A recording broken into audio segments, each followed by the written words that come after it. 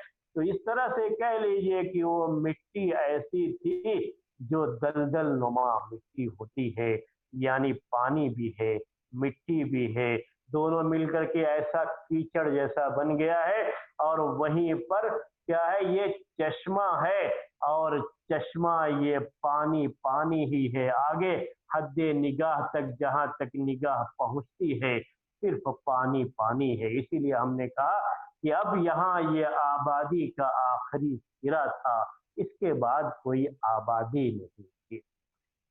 وہاں تک پہنچ گئے ذوالقرنین، تو کہا وجدها تغرب فی عین حمیۃ، یاد رکھیے گا کہ یہ سورج کسی چشمے میں ڈوبتا نہیں ہے، کسی سمندر میں ڈوبتا نہیں ہے یہ سورج، لیکن اگر آپ سمندر کے کنارے جا کر کے کھڑے ہو جائے اور سورج کے نکلنے اور ڈوبنے کا نظارہ کریں، وہ سین دیکھیں تو آپ کو ایسا لگے گا کہ سورج یہیں ڈوب رہا ہے۔ اور اسی کے لحاظ سے یہ بات کہی گئی ہے کہ یہ سورج ڈوب رہا ہے ایک چشمے میں جو ہے ڈوبتا ہوا انہوں نے پایا، اور یہ چشمہ بھی کیسا تھا؟ دلدل والا چشمہ، پانی ہی پانی چاروں طرف، اور اس پانی میں یہ سورج ڈوب رہا ہے۔ مقصد صرف یہ ہے بتانے کا یہاں پر کہ ایک سمت میں ایک جو ہے سمت میں آخری کنارے تک، آبادی کے آخری کنارے تک وہ پہنچ گئے، اور یہ کیا ہے، ویسٹ جو ہے سمت ہے، اور اس میں وہ آخری کنارے تک پہنچ گئے۔ یعنی یوں کہہ لیجیے کہ پورا علاقہ فتح کرتے ہوئے وہاں تک ان کی پہنچ ہو گئی، اور وہاں تک وہ پہنچے۔ اب وہاں پر کیا چیز ہوئی ہے اس کے بارے میں اللہ تبارک و تعالی نے کہا کہ وَوَجَدَ عِندَهَا قَوْمًا۔ یہاں سے یہ جو ہے غور کرنے کی بات ہے۔ پہلا جو ہے پوائنٹ ہم نے آپ کے سامنے پیش کر دیا، وہ کیا تھا کہ ذوالقرنین دنیا میں ایک سمت کو فتح کرتے ہوئے آگے بڑھتے گئے یہاں تک کہ آخری کنارے کو پہنچ گئے۔ اس کا یہاں پر ذکر ہے، یہ ہرگز اس کا مطلب نہیں ہے کہ وہیں سورج ڈوب جاتا ہے، ایسا کچھ نہیں ہے اس میں، بلکہ پانی میں آپ بھی دیکھتے ہیں کہ آپ کو پانی میں سورج ڈوبتا ہوا نظر آتا ہے۔ اس کے بعد جو ہے دوسری بات کیا ہے، اور یہی سے جو ہے اصل آج کا جو درس ہے نا اس پر آپ غور کیجئے گا، جو پوائنٹ سب ہم پیش کرنے والے ہیں۔ اللہ تبارک و تعالیٰ نے اس کے بعد کہا وَوَجَدَ عِندَهَا قَوْمًا، اے وجد عند العین قوما، اس چشمے کے پاس پایا ذوالقرنین نے ایک قوم کو، قومن کبیرن، یہ تنوین بھی اس معنی کا فائدہ پہنچاتی ہے، اور یہی جو ہے دوسرا پوائنٹ ہے۔ جو قوم وہاں پر آباد تھی یہ قوم بہت بڑی قوم تھی، امۃ من الامم۔ مفسرین نے یہ بھی ذکر فرمایا ہے کہ یہ جو ہے فلاں کے نسل کے تھے، یا صالح علیہ السلام پر ایمان لانے والوں میں سے جو لوگ رہ گئے تھے اور انہی کی نسل کے یہ لوگ تھے، مختلف باتیں، لیکن ہمیں اس سے کوئی سروکار نہیں۔ اللہ تبارک و تعالیٰ نے جب اسے ذکر نہیں کیا تو ہم اس کے چکر میں کیوں پڑیں گے، مفسرین کے ان اقوال کے چکر میں کیوں پڑیں گے؟ جس کو اللہ تعالیٰ نے ذکر کیا ہے اسی پر آپ رہیے اور اسی کو سمجھنے کی کوشش کیجئے، اور اسی میں ہمارے لیے عبرت اور نصیحت بھی ہے۔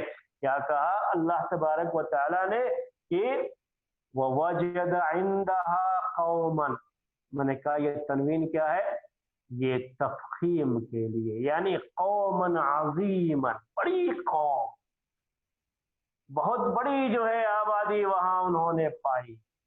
وجد عندها عند العین، وہاں جو لوگ آباد تھے اس کے بارے میں بیان کیا جا رہا ہے کہ ذوالقرنین کو وہاں پر بڑی قوم ملی، بڑی قوم، لیکن یہ پوری کی پوری قوم کیا تھی، یہ سب کی سب مشرک تھے، ایک اللہ کی عبادت سے دور تھے، اور ظلم و زیادتی کرنے والے جو طاقتور تھے وہ کمزوروں پر ظلم کیا کرتے تھے۔ جنگل راج تھا، جیسا ہم اردو میں محاورے میں کہتے ہیں کہ جس کی لاٹھی اس کی بھینس، یہی جو ہے وہاں کا نظام تھا، اور وہاں کی قوم شرک و بت پرستی میں اس طرح سے مبتلا تھی۔ اور یاد رکھیے جہاں شرک و بت پرستی ہوتی ہے وہیں پر ظلم و زیادتی بھی ہوتی ہے، اور وہیں پر جنگل راج بھی ہوتا ہے، اور وہیں پر یہ نظارہ بھی آپ کو دیکھنے کو ملے گا کہ جس کی لاٹھی اس کی بھینس۔ جو توحید پرست لوگ ہوتے ہیں جنہیں آخرت میں جواب دہی کا احساس ہوتا ہے، ان کے یہاں اس طرح کے ظلم کو روا نہیں رکھا جاتا ہے، کیونکہ انہیں احساس ہوتا ہے کہ آج اگر ہم نے اللہ کے بندوں پر ظلم کیا تو کل قیامت کے دن ہماری بڑی سخت گرفت ہوگی۔ تو ایک ایسی قوم سے ان کا سامنا ہوا جو قوم انتہائی درجے کی مشرک قوم اور ظالم قوم تھی، جہاں پر حکمرانی کے نام پر ظلم و ستم کی ساری شکلیں روا رکھی گئی تھی۔ ایک ایسی قوم سے ان کا سامنا ہوا، بڑی قوم تھی، لیکن اللہ تبارک و تعالیٰ نے ذوالقرنین کو اس قوم پر بھی فتح دلائی۔ اللہ تعالیٰ کی توفیق، اس کی تائید، اس کی نصرت اور اس کی مدد سے ذوالقرنین نے اس قوم پر بھی فتح پائی۔ اس کا ذکر نہیں ہے لیکن آگے جو بات ذکر کی گئی ہے اسی سے یہ پتہ چلتا ہے، اسی کو کہا جاتا ہے انڈرسٹوڈ ہے یہ، یعنی جو کہہ لیجئے کہ جو ہے کامے میں دو کامے کے درمیان جو ہے بات یہ ذکر کر دی گئی ہے، سمجھ میں آ جانا چاہیے کہ ایک قوم کو انہوں نے پایا، وہ قوم کیسی تھی؟ بڑی قوم تھی، لیکن اس قوم پر بھی ذوالقرنین کو جب فتح حاصل ہوئی تو اللہ تبارک و تعالی نے ذوالقرنین سے کیا کہا؟ اب یہ تیسرا پوائنٹ ہے، یہ جو ہے اس پر بھی غور کیجیے گا، کیا کہا دیکھیے آیت کو جو ہے اپنے سامنے مصحف کو رکھیے، اللہ تعالیٰ نے کہا قلنا یا ذوالقرنین، قلنا ہم نے کہا یا ذوالقرنین، جب اس قوم پر ذوالقرنین کو فتح حاصل ہو گئی تو اللہ تبارک و تعالی نے ذوالقرنین سے کہا، قلنا ہم نے کہا، کس نے کہا؟ اللہ تبارک و تعالی نے کہا، قلنا ہم نے کہا یا ذوالقرنین، اے ذوالقرنین، یہ پوائنٹ جو ہے تیسرا پوائنٹ نوٹ کیجئے، کیا کہا؟ یا ذوالقرنین، اے ذوالقرنین، ہم نے کہا، اللہ تعالیٰ نے کہا۔ اسی آیت کے اسی ٹکڑے سے ان لوگوں نے دلیل لی ہے جو یہ کہتے ہیں کہ ذوالقرنین نبی تھے۔ یہی ٹکڑا ہے، یہی جو اسی پر غور کیجیے گا، اسی سے دلیل لیتے ہیں کہ ذوالقرنین کیا تھے؟ نبی تھے، کیونکہ ذوالقرنین کو اللہ تبارک و تعالی نے مخاطب کر کے کہا، کیا کہا؟ قلنا ہم نے کہا یا ذوالقرنین، اے ذوالقرنین، ذوالقرنین کو مخاطب کیا گیا، اس کو مخاطب کرتا ہے نبی کو، یا ذوالقرنین نبی کو، وہ نبی تھے، اللہ تبارک و تعالی نے انہیں مخاطب کر کے یہ بات کہی ہے، اسی سے وہ لوگ کہتے ہیں کہ نبی تھے۔ ذوالقرنین کا معاملہ بھی بڑا عجیب ہے کہ مفسرین میں سے بعض نے تو ان کو فرشتہ قرار دیا اور بعض نے جو ہے انہیں نبی قرار دیا اور بعض نے صرف ایک صالح بادشاہ جو ہے نیک بادشاہ قرار دیا۔ میں نے شروع میں ہی آپ کے سامنے ذکر کر دیا تھا کہ اللہ کے رسول صلی اللہ علیہ وسلم سے ان کے بارے میں سوال کیا گیا کہ یہ ذوالقرنین نبی تھے یا نبی نہیں تھے، تو آپ نے کہا مجھے نہیں پتا ہے، اسی لیے ہم اس بحث میں نہیں پڑھیں گے۔ لیکن مفسرین نے، پرانے مفسرین کی بات کر رہا ہوں، وہ بھی اس بحث میں پڑے ہوئے ہیں۔ بعض لوگوں نے تو، عربی کے مفسرین نے تو یہاں تک بھی لکھا ہے کہ ان کے پاس جو ہے فرشتہ کون سا آتا تھا، مالک، جو کہ مالک فرشتہ جو ہے جہنم کا خازن، وہ اس کا باقاعدہ کی جو ہے وہ فرشتہ ان کے پاس آتا ہے۔ یہ بھی جو ہے بعض مفسرین نے ذکر کیا، لیکن تفسیر کی کتابوں کی ان روایتوں کی طرف جانے کی آپ کو کوئی ضرورت نہیں، آپ صرف آیت پڑھیے، قلنا یا ذوالقرنین، ہم نے کہا اے ذوالقرنین۔ ہمیں اس بحث میں پڑھنے کی ضرورت ہی نہیں کہ نبی تھے یا نبی نہیں تھے، نبی تھے تب بھی ٹھیک، ہم جو ہے سارے انبیاء پر ایمان رکھتے ہیں، اور نبی نہیں تھے تو بھی کوئی معاملہ نہیں ہے، کیونکہ اگر نبی نہیں تھے تو اس کا معنی یہ کہا جائے گا کہ اللہ تعالیٰ نے ان کو الہام کیا، ان کے دل میں یہ بات ڈالی، اور الہام کا یہ معاملہ ایسا ہے کہ اللہ تعالیٰ دوسرے نبی کے علاوہ دوسرے کے دلوں میں بھی الہام کر سکتا ہے، دل میں کوئی بات ڈال سکتا ہے، تو اس لیے اس چکر میں اس بحث میں پڑھنے کی کوئی ضرورت ہی نہیں ہے کہ وہ نبی تھے یا نبی نہیں تھے۔ لیکن اتنا ضرور ہے کہ اللہ تبارک و تعالیٰ کے یہ بڑے ہی نیک بندے تھے۔ اگر جو ہے ہم یہ کہیں کہ اللہ تعالیٰ نے ان کے دل میں بات ڈالی، الہام کیا، تو یقین مانیے کہ یہ بھی بہت بڑی چیز ہے، اللہ تعالیٰ کی طرف سے بہت بڑی تائید ہے، بہت بڑی نصرت ہے کہ اللہ تبارک و تعالیٰ نے اس جو ہے نیک بندے کے دل میں بات ڈالی، کہا قلنا یا ذوالقرنین۔ چوتھا پوائنٹ اب کیا ہے؟ اما ان تعذب، اور پانچواں ہے واما ان تتخذ فیہم حسنا۔ چوتھا پوائنٹ کیا ہے کہ کیا کہا اللہ تبارک و تعالیٰ نے ذوالقرنین سے اس قوم کے بارے میں، جو قوم بہت بڑی قوم تھی اور مقابلہ ہوا ذوالقرنین کا، اور ذوالقرنین ان پر فتح پا گئے، تو اللہ تبارک و تعالیٰ نے انہیں الہام کیا اور ان کے دل میں یہ بات ڈالی، یا کہہ لیجئے کہ ان سے کہا کہ اے ذوالقرنین اما ان تعذب، کہ ذوالقرنین یا تو تم انہیں عذاب دو، انہیں سزا دو، سزا دینے کے بارے میں کہہ لیے کہا گیا یہاں پر عذاب، اما ان تعذب، یعنی یہ اختیار بھی کس کو دے دیا گیا ہے؟ ذوالقرنین کو دے دیا گیا ہے، یا آپ اب یہاں پر جو مناسب سمجھتے ہیں وہ فیصلہ کریں اس قوم کے بارے میں جس قوم پر ان کو فتح حاصل ہو گئی تھی، اور قوم پر جب فتح حاصل ہو جاتی ہے تو جو حاکم ہوتا ہے، حکمراں ہوتا ہے، اسے اختیار ہوتا ہے کہ ان کے ساتھ کیسا سلوک کیا جائے۔ جو بھی حاکم انصاف پسند ہوتا ہے، اور کوئی بھی مسلمان حاکم انصاف پسند ہی ہوگا، توحید کا ماننے والا، عدل و انصاف کی صفت سے متصف ہوگا، اور یہ بادشاہ بھی ویسے ہی تھا، تو ظاہر سی بات ہے کہ جو بہتر شکل ہوگی اس سلسلے کی وہی اختیار کریں گے یہ ذوالقرنین۔ لیکن اللہ تبارک و تعالیٰ نے انہیں اختیار کیا، یہ بالکل ویسے ہی جیسے انسانوں کا معاملہ ہے، اللہ تبارک و تعالیٰ نے انسانوں کو اختیار دیا، نیکی کا راستہ بھی بتا دیا اور بدی کا راستہ بھی بتا دیا، اور اختیار دے دیا وَهَدَيْنَاهُ النَّجْدَيْنِ، دونوں راستہ اللہ تبارک و تعالیٰ نے بتا دیا، اور جو اختیار دے دیا کہ آپ جو ہے نیکی کے راستے پر چلو یا اس راستے پر چلو۔ یہاں اللہ تعالیٰ نے ذوالقرنین کو اختیار دے دیا کہ آپ چاہو تو انہیں سخت سزا دے سکتے ہو، اور چاہو تو آپ انہیں ان کے ساتھ کوئی اچھا سلوک، بہتر جو ہے طریقہ اختیار کر سکتے ہو، یعنی اچھا سلوک کرنا چاہیں تو آپ کیجئے، سب کو معاف کرنا چاہیں تو آپ کر دیجئے، اگر جو ہے آپ سزا دینا چاہتے ہیں سب کو تو سزا دیجئے، یہ آپ کے اوپر ہے، آپ کے جو ہے اختیار میں ہے، آپ کے اختیار میں یہ چیز ہے۔ تو اللہ تعالیٰ نے کیا کہا؟ اما ان تعذب، اور کیجئے گا ذرا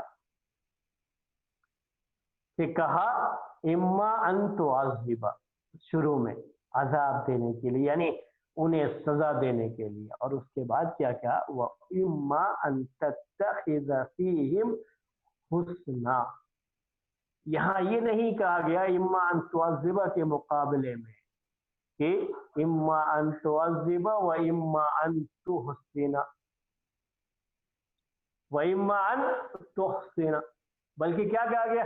تحسن کا مطلب اچھا سلوک کریں، آپ احسان کریں ان کے ساتھ، اچھا برتاؤ کریں، یا یہ کہ ان کو آپ سزا دیں، یا کہیں اگر معاف کرنے کی بات ہو تو اما ان تعذب و اما ان تعفو و اما ان تصفح، یہ سارے الفاظ عربی میں آئیں گے جب ہم جو ہے ان کے ساتھ عفو درگزر کرنے کے معاملے کی بات کریں، لیکن وہ الفاظ نہیں ہے۔ کیا کہا گیا؟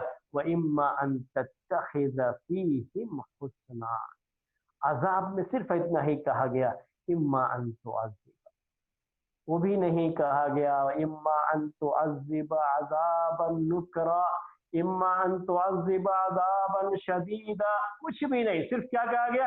اما ان تعذب۔ یہ اسلوب کا فرق ہے قرآن میں، جب عذاب اور سزا کی بات ہوتی ہے تو اسے ایسے ہی مطلق چھوڑ دیا گیا، اس میں کوئی تاکید نہیں لائی گئی، بہت سخت قسم کا عذاب ایسی بھی کوئی بات نہیں کہیے، لیکن جہاں احسان کرنے کی بات ہے وہاں بات کو تھوڑا لمبی کر کے ایسا اسلوب اختیار کیا جس اسلوب میں ایک وجہ تو پوری آیت کا جو مسجع ہونا ہے، یعنی سجع کی ہر آیت کو ایک خاص قسم کے جو ہے وزن پہ ختم کرنا ہے، تو ایک تو وہ بھی ہے، اور ساتھ ہی ساتھ جو ہے یہ چیز بھی اس سے معلوم ہوتی ہے کہ اللہ تبارک و تعالی ہمیشہ اچھے سلوک کرنے، اچھا برتاؤ کرنے کو ذرا لمبا کر کے پیش کرتا ہے، عذاب کے معاملے میں احسان کو ذرا لمبا کر کے پیش کرتا ہے۔ یاد رکھیے کہ اگر خبر کوئی بہت بری خبر ہوتی ہے تو جتنے کم الفاظ میں اسے بیان کر دیا جائے اور بیان کر کے چھوڑ دیا جائے اتنا اچھا ہے. اس کی ایک ایک جو ہے جزئیات کو بیان کرنا، کیونکہ وہ کان کو سننے میں اتنی اچھی نہیں لگتی ہے خبر، تو جتنی جلدی ختم کر دیا جائے اتنا بہتر ہے. لیکن جو اچھی خبر ہوتی ہے، گڈ نیوز جسے آج کل آپ کہتے ہیں گڈ نیوز ہے، تو کیا کہتے ہیں لوگ، ارے ذرا ایک مرتبہ اور سناؤ، کان کو بڑی بھلی لگتی ہے، تو لمبا کر کے اسے پیش کرو کہ جو سننے کی لذت ہے اس لذت میں اور اضافہ ہو جائے. تو اللہ تبارک و تعالیٰ نے اسے ذرا لمبا کر کے پیش کیا ہے.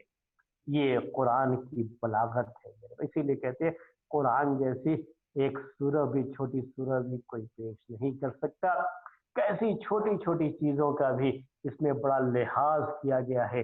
جب قرآن کی ان آیتوں کو اس انداز سے مرتب کیا گیا ہے، منظم کیا گیا ہے، اور آیتوں میں بھی جملوں کو جو ترتیب دیا ہے اللہ تبارک و تعالیٰ نے، وہ اپنے اندر بے انتہا جو ہے فصاحت و بلاغت اور جو ہے بے انتہا اپنے اندر جو ہے وہ حسن اور جو ہے معانی کا ایک خزانہ جو ہے اپنے اندر رکھے ہوئے ہے.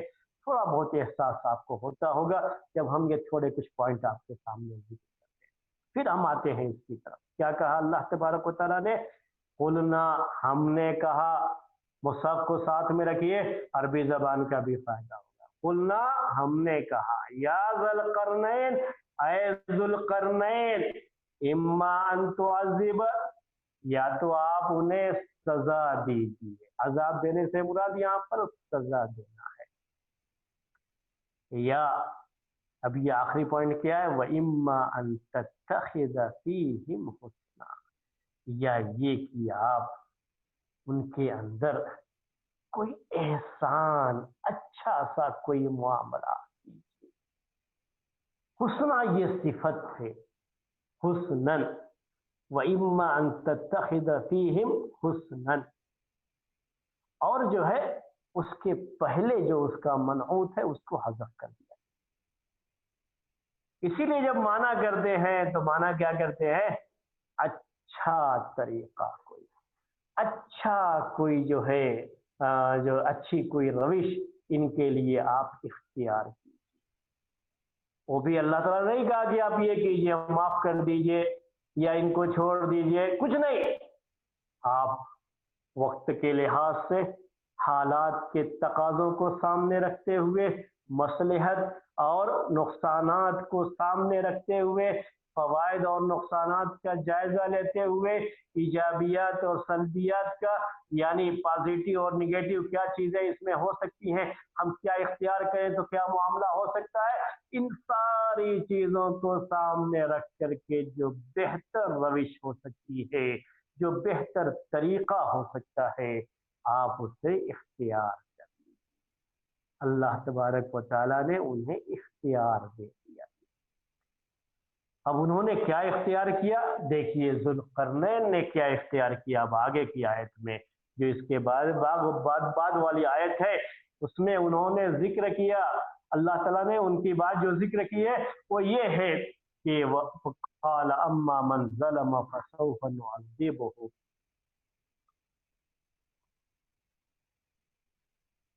کہا ذوالقرنین نے، قال یعنی قال ذوالقرنین نے کہا اما من ظلم، یہ اما تفصیل کے لیے، یعنی ہم اردو میں معنی کریں گے رہے وہ لوگ جنہوں نے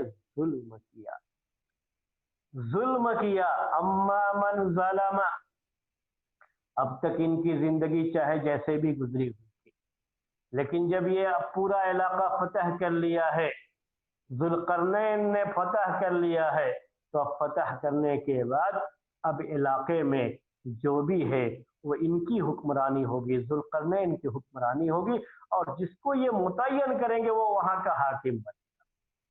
اب اس کے بعد کا معاملہ کیا ہے؟ ہم نے آپ سے کہا کہ یہ پورا کا پورا علاقہ یہ کیا کرتے تھے، جب بھی جاتے تو وہاں دعوت و تبلیغ کا کام انجام دیتے تھے. یہ صرف طاقت کا استعمال نہیں تھا، بلکہ کیا تھا؟ دعوت و تبلیغ کرتے تھے.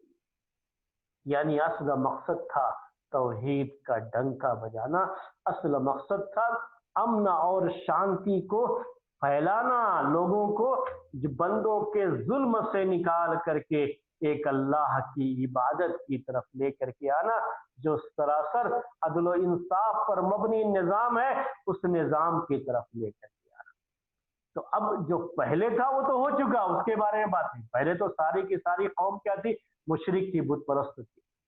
لیکن جب یہ علاقہ فتح ہو گیا، اب انہیں اختیار دیا گیا، جیسا کہ ہوتا ہے، اور یہی جو ہے اسلامی خلافت میں بھی، خلفائے راشدین کے دور میں بھی، بعد میں بھی یہی چیزیں رہی ہیں کہ جب کسی علاقے میں جنگ ہوتی ہے تو جنگ سے پہلے انہیں اختیار دیا جاتا ہے کہ وہ توحید پر آ جائے اور اسلامی حکومت کے ماتحت رہے۔ اگر اپنے دین پر رہنا چاہتے ہیں تو ذمہ بن کر کے ان کو رہنا ہوگا، اور ذمے کے اپنے جو ہے احکام ہوتے ہیں، یعنی اسلامی حکومت ان کی حفاظت کی ہر طرح سے ذمہ داری لیتی ہے، اور اس کے نتیجے میں ان سے تھوڑا ٹیکس لیتی ہے، اسی کو ذمہ کہا جاتا ہے۔ لیکن کسی کو زبردستی اسلام میں داخل نہیں کیا جاتا۔ دعوت و تبلیغ میں یہ چیز ہوتی ہے۔ تو یہ جب علاقے فتح ہوتے گئے تو اس میں بھی یہی چیز تھی کہ لوگوں کے سامنے توحید کی دعوت رکھی گئی۔ جب توحید کی دعوت رکھی گئی، اب اگر کوئی شخص پھر بھی اسلام قبول نہ کرے اور شرک و بت پرستی میں باقی رہے، ہم نے ابھی آپ سے کہا کہ زبردستی تو نہیں داخل کیا جا سکتا، شرک و بت پرستی میں باقی رہے تو یہ کیا ہے؟ ظلم ہے۔ شرک سب سے بڑا ظلم ہے۔ یہاں کیا کہا؟ اما من ظلم، رہے وہ لوگ جو اب آگے چل کر ظلم کریں گے۔ پہلے جو ہوا اس کے بارے میں بات نہیں ہو رہی ہے، جو ہو چکا ہو چکا۔ اب کیا ہے؟ اب جو لوگ امن و شانتی کے ساتھ رہنا چاہتے ہیں ان کا الگ معاملہ ہوگا، اور جو لوگ ابھی بھی اسی شرک و بت پرستی میں رہ کر کے اسی ظالمانہ نظام میں رہنا چاہتے ہیں اور شرک و بت پرستی میں باقی رہنا چاہتے ہیں اور ظلم کریں گے ابھی بھی، اب اس کے بعد اگر کوئی ظلم کرے گا، یہ کیا کا معنی نہیں ہے، اگر سے پاسٹ ٹینس ہے لیکن معنی کیا ہے؟ یہ فیوچر کا ہے۔ یہ معنی کیا کریں گے؟ اما من ظلم، رہے وہ لوگ جو ظلم کریں گے ظلم اب آگے چل کر کے شرک و بت پرستی میں رہ کر کے، اور اللہ کے بندوں پر ظلم اگر آپ کوئی کرے گا تو ظلم کا چونکہ خاتمہ ہونا ہے، انت ہونا ہے، اس لیے کہا کہ فَسَوْفَ نُعَذِّبُهُ، تو ہم اسے عذاب دیں گے۔ اللہ تعالیٰ نے کہا یا تو تم انہیں سزا دو یا کوئی اچھا طریقہ ان کے تعلق سے اختیار کرو۔ اب انہوں نے کیا کہا؟ اس کی ڈیٹیل بیان کی۔ ڈیٹیل یہ ہے کہ اب تک جو ہوا وہ تو چھوڑ دیجیے، اب تو اس کے بارے میں کوئی بات پرس نہیں، لیکن اب آگے سے معاملہ یہ ہے کہ اگر کوئی شخص اپنی پرانی والی روش پر، اسی ظلم پر اگر قائم رہتا ہے، باقی رہتا ہے، حق کے واضح ہونے کے بعد، عدل و انصاف کی حکمرانی کے بعد اگر کوئی قائم رہتا ہے ظلم پر، ظلم کرے گا، تو اب ہم اسے عذاب فَسَوْفَ نُعَذِّبُهُ، ہم اس کو سزا دیں گے، کیونکہ اب تو انصاف کی حکمرانی ہوگی، اور انصاف کا تقاضا یہ ہے کہ ظالموں کو ان کے ظلم کی سزا ملے۔ اگر ظالموں کو ان کے ظلم کی سزا نہ ملے تو یہ انصاف کا خون ہوتا ہے، یہ رحم نہیں ہے، یہ عفو درگزر نہیں ہے، بلکہ یہ انصاف کا خون ہے کہ ظالم کو اس کے ظلم کے باوجود بھی چھوڑ دیا جائے۔ تو عدل کا تقاضا یہ ہے، عدل کی حکمرانی کا تقاضا یہ ہے کہ کہا ذوالقرنین نے کہ اب اگر کوئی ظلم کرے گا تو ہم اسے سزا دیں گے، فَسَوْفَ نُعَذِّبُهُ۔ اب یہ یہاں پر بیٹھے نہیں رہیں گے سزا دینے کے لیے، بلکہ کیا ہے؟ ان کی طرف سے جو حکمراں ہوگا، جو وہاں کا گورنر ہوگا، اور جو یہ نظام وہاں پر بنا کر کے جائیں گے، انصاف پر مبنی نظام، اس نظام کے تحت اسے عذاب دیا جائے گا، یعنی اسے سزا دی جائے گی۔ ثم يرد الى ربه فيعذبه عذابا نکرا. پھر کہا کہ پھر اس شخص کو اس کے رب کی جائے گا. کس کو؟ جس نے ظلم کیا، جو ظلم کرے گا. اس کے بعد اس ظلم کرنے والے شخص کو کہا ہم تو یہاں سزا دیں گے ہی دیں گے. پھر اس شخص کا معاملہ کیا ہے؟ یہ تو دنیا کی سزا تھی. ثم يرد الى ربه، پھر اسے اپنے رب کی طرف لوٹایا جائے گا. یعنی قیامت کے دن جب اس کی موت ہو جائے گی، اس پر قیامت قائم ہو جائے گی، اور جب قبروں سے اٹھایا جائے گا اور پھر جو ہے میدان محشر میں اکٹھا ہوں گے، حساب و کتاب ہوگا، اپنے رب کی طرف جب اسے لوٹایا جائے گا فَيُعَذِّبُهُ عَذَابًا نُكْرًا، تو اس کا رب اسے سخت عذاب دے گا. عذابًا نکرا کا معنی مفسرین نے کہا عذابًا شدیدا، سخت عذاب. ایسا عذاب اصل میں نکرا کہتے ہیں جو چیز پہچانی نہ جاتی ہو. ایسا عذاب کہ دنیا میں ہم اس عذاب کو جانتے نہیں. میں آپ کو حدیث یاد دلا دوں. جنت کی نعمتوں کے بارے میں کہا اللہ کے رسول صلی اللہ علیہ وسلم نے کہ جنت کی نعمتیں ایسی ہیں کہ جس کو نہ کبھی کسی آنکھ نے دیکھا ہوگا، نہ کسی کان نے سنا ہوگا، اور نہ ہی کبھی کسی کے وہ چیز وہم و گمان میں خیال میں آئی. جیسے جنت کی نعمتیں ہیں، دنیا کی نعمتوں سے نام میں تو جو ہے وہی نام ہو سکتا ہے ان پھلوں کا، ان چیزوں کا، لیکن وہ اپنے اوصاف میں بالکل مختلف ہوں گی. ویسے ہی میرے بھائیو جہنم کا عذاب بھی ہے جس عذاب کو دنیا میں نہیں جانتے. جلانے کا عذاب تو ہوگا لیکن دنیا میں جلانا الگ ہے، اور قیامت کے دن جلانے کا جو عذاب ہے نا وہ الگ ہی ہے. اسی لیے اس کو نکرا کہا گیا ہے. نکرا کے اندر معنی کیا ہوتا ہے؟ یعنی جس کو پہلے سے جانتے نہ ہو. معروف اور منکر یہی ہوتا ہے. منکر کہتے ہیں کہ جس کو پہچانتے نہ ہو، جانتے نہ ہو، منکر ہوتی ہے. جس کو شریعت پہچانتی ہے وہ معروف ہے، جس کو شریعت نہیں جانتی یعنی شریعت میں اس کا حکم نہیں دیا گیا وہ منکر ہے. تو یہ چیز جو ہے ایسا عذاب، اسی لیے اس کا معنی کہتے ہیں عذاب شدید، سخت عذاب قیامت کے دن. دنیا میں اللہ تبارک و تعالیٰ نے جو نظام ہے اور ذوالقرنین کے پاس جو نظام تھا، جو اللہ تبارک و تعالیٰ نے جس نظام کو انہیں سمجھایا تھا یا انہیں الہام کیا تھا، انہیں جو ہے جو فہم عطا کی تھی، اس کی روشنی میں جو عدل و انصاف پر مبنی نظام تھا، اس نظام کے تحت وہ دنیا میں سزا دیں گے. لیکن آخرت کی جو سزا ہے وہ آخرت کی سزا ظاہر سی بات ہے مشرکین کے لیے، اللہ تعالیٰ کے نافرمانوں کے لیے جو سزا ہے آخرت کی وہ اپنی جگہ پر قائم رہے گی.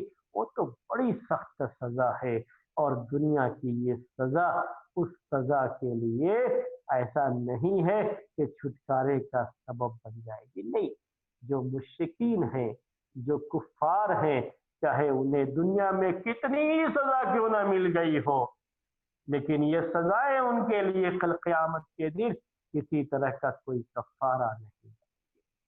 البتہ یہ ہے کہ کوئی مومن ہو، میں اس شریعت کی بات کر رہا ہوں، یہ پہلے کی شریعت ہے، اس شریعت کا جو ہے کیا معاملہ تھا اللہ تعالیٰ بہتر جانتا ہے، لیکن میں اللہ کے رسول صلی اللہ علیہ وسلم جو شریعت لے کر کے آئے ہیں اس شریعت کی بات آپ کے سامنے پیش کرتا ہوں. اگر کوئی مومن ہے اور دنیا میں اس کو اس کے کسی جرم کی سزا مل گئی ہے، چاہے وہ جو ہے حد نافذ کرنا ہو یا یہ کہ جو ہے اسے جو ہے قصاص جو ہے نافذ کرنا ہو، اگر دنیا میں اس کو سزا مل گئی ہے تو پھر آخرت میں اس جرم کی سزا اس کو نہیں ملے. آخرت میں پھر اسی گناہ کی سزا نہیں ملے گی. دنیا میں اگر سزا اس پر نافذ کر دی گئی ہے تو یہ حدود کفارہ ہیں ان گناہوں کے لیے. اس لیے دوسرے گناہ، دوسری غلطی کی سزا ہو سکتی ہے لیکن اسی غلطی کی سزا اس کو آخرت میں نہیں ملے گی. یہاں اللہ تبارک و تعالیٰ نے ذوالقرنین کی بات نقل کرتے ہوئے کہا کہ ذوالقرنین نے کہا کہ اب معاملہ یہ ہے کہ یہ جو بھی ہے ہم نے ان کے درمیان جو اسلام کی دعوت تو پیش کر دی ہے، امن و شانتی کا پیغام تو ہم نے پہنچا دیا ہے ان کو، اب معاملہ یہ ہے کہ اب اگر کوئی اس میں سے ظلم کرے گا، جو ظلم میں نے آپ سے کہا شرک و بت پرستی کو بھی شامل ہے اور اللہ کے بندوں پر ظلم کرنا اس کو بھی شامل ہے، کیونکہ ظلم کا یہ لفظ عام ہوتا ہے، اگر کوئی ظلم کی روش اختیار کرے گا تو ذوالقرنین نے کہا کہ قانون اس کے لیے سخت ہوگا، دنیا میں بھی اس کے لیے سزا ہوگی، کسی بھی ظلم کے خلاف جو دنیا میں سزا ہے وہ سزا دی جائے گی، اور آخرت کی جو سزا ہے، جو سزا اس کے رب کے پاس دی جانے والی ہے، وہ تو بڑی شدید قسم کی، بڑی سخت قسم کی سزا ہوگی۔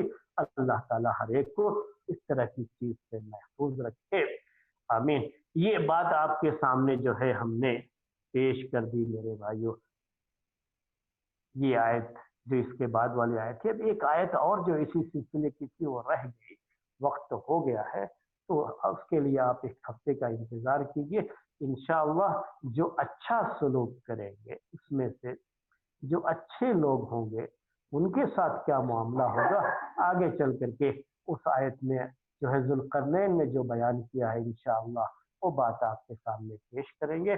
آج کا درس، تفسیر کا یہ درس ہم یہیں پر ختم کرتے ہیں، اور خلاصے کے طور پر آخر میں دو جملے میں آپ کے سامنے یہ بات بھی عرض کر دیں کہ ہمیں جو نصیحت ملتی ہے میرے بھائیوں، جو سیکھ ملتی ہے اس پوری کہانی سے اب تک جو ہم نے جو ہے سیکھا ہے وہ یہ کہ یہ انتہائی انصاف پسند جو ہے بادشاہ، جو اپنی زندگی میں عیش و آرام کے بجائے اللہ تبارک و تعالی نے جو صلاحیتیں اس کو دے رکھی ہیں، جو قوت اس کو دے رکھی ہے، جو سورسز اور وسائل اور ذرائع دے رکھے ہیں، ان کو استعمال میں لا کر کے اللہ تبارک و تعالیٰ کی توحید کا ڈنکا پوری دنیا میں بجانا، اور اس کے لیے پوری دنیا کے نظام کو درست کرنے کے لیے یہ ضروری ہوتا ہے کہ اس نظام پر غلبہ بھی ہو، قبضہ بھی ہو، اس کے بغیر آپ پوری دنیا کا نظام درست نہیں کر سکتے، اور ذوالقرنین نے یہی کام کیا تھا۔ تو ہمیں نصیحت کیا ملتی ہے میرے بھائیوں کہ ہم آرام پسند بن کر کے، جو اتنا ہو گیا نا کافی ہے، ایک ڈگری حاصل ہو گئی اور نوکری مل گئی، اب آرام سے رہیں گے، آرام سے کھائیں گے، پیئیں گے، موج اڑائیں گے، بس یہی سوچ کر کے ہم لوگ رہ جاتے ہیں، سونا کھانا پینا جاگنا، اور یہ جو ہے طرح طرح کے کپڑے استعمال کر لیے، آرام کی چیزیں استعمال کر لی، دنیا میں جو چیز بھی ایجاد ہوئی سب سے پہلے ہم نے خرید کر کے استعمال کر لیا، اسی کو ہم سمجھتے ہیں کہ ہماری دنیا کی یہ معراج ہے۔ ایسا کچھ نہیں ہے۔ ذوالقرنین چاہتے تو ایک جگہ پر آرام سے اپنی حکمرانی چلا سکتے تھے، لیکن اللہ کا یہ بندہ دنیا کے تمام علاقوں میں توحید کی روشنی پہنچانا چاہتا تھا، اور اللہ تبارک و تعالیٰ کے حکم کو نافذ کرنا چاہتا تھا، اللہ تبارک و تعالیٰ کی طرف سے دی گئی ہدایت کو اللہ کے بندوں تک پہنچانا چاہتا تھا، اور اس طرح سے اس بندے نے آرام کرنا نہیں سیکھا، بلکہ وسائل اور ذرائع جو اللہ نے دیے ہیں، وہ سورسز جو اللہ نے دیے ہیں، ان کو استعمال کیا، ان کو استعمال کر کے اللہ تبارک و تعالیٰ کے بندوں تک عدل و انصاف کو پہنچانا اور امن و شانتی کو قائم کرنا، اس کی ذمہ داری اس نے اچھی طرح سے نبھائی ہے۔ یہی ہمارے لیے اس میں نصیحت کی بات ہے میرے بھائیوں، اور ہمیں اس کو ہمیشہ ذہن میں رکھنا چاہیے۔ اسی پر آج کا درس ختم کرتے ہیں۔ دوسرا ہمارا درس ہوگا خلافت راشدہ کا، اور اس درس کے تعلق سے ہم بات جو ہے اب آپ کے سامنے پیش کریں گے۔ جو لوگ بھی اس درس میں شریک ہونا چاہتے ہیں، عمر رضی اللہ تعالیٰ عنہ کے دور خلافت کے تعلق سے بات چل رہی ہے، آپ اس درس میں شرکت کریں گے، آپ کو جو ہے عدل و انصاف کی اور چیزیں بھی آپ کے سامنے آئیں گی، اور کس طریقے سے عمر رضی اللہ تعالیٰ عنہ کے دور